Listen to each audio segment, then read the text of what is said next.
Witness in wonder as a horror movie is bold enough to set itself right in the middle of New York City in Scream 6. Oh.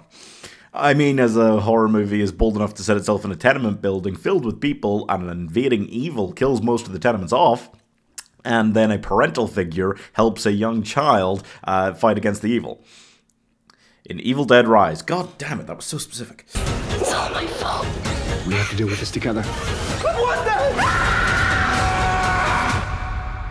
Sting. Yes, horror is in a golden age, and they're even trying to revive spider horror by having all these spiders invading a tenement. Oh, it's just the one spider, actually. I don't know if I've ever seen a film about spiders where it's just the one spider. That is unusual on its own and makes it feel like this was much more aiming for... Because that's a lot of the fear factor, right? I feel like, personally, when I look at like spiders like crawling around, the fact that there's so many of them is 90% of what makes them scary. To me, so I don't get why you would just go for the one, but they just go for the one here. Sting is about a young girl who has a love-hate relationship with her stepdad. Wonder who it'll be that does the get away from her, you bitch finale with the kid and the spider. Anyway, this girl finds a spider, puts it in a jar, starts feeding it. It doubles in size every time it feeds, and she can teach it like to mimic calls. Spiders don't have vocal cords, and she just kind of goes like, "Yeah, cool, this is a cool pet," and doesn't tell her parents about it existing. So I hit the child. But then her mother, oh my god, her mother is terrible to her husband, who is this child's stepfather. They have a newborn that he's helping look after, and he's holding on 2 jobs, and all she does is shit on him all film long. I hate that woman. I am left at the end of the film just thinking, wow, I hate her so much, and it never does anything to make her character any better than that. So that was grim.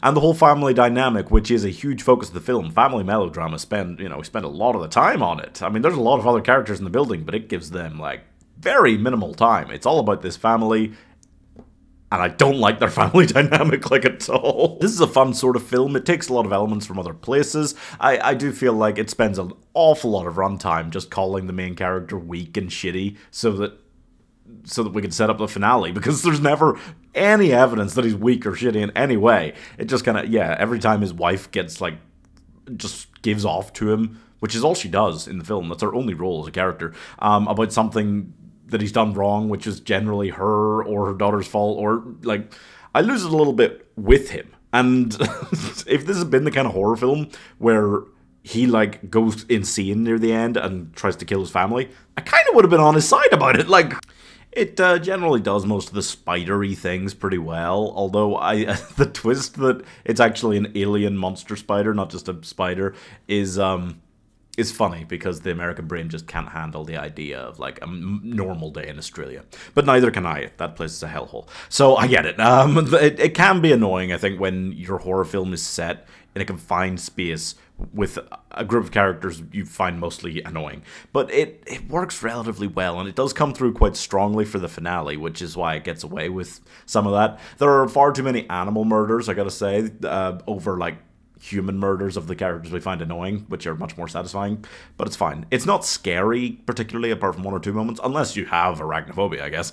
But it's not trying to be so much. It's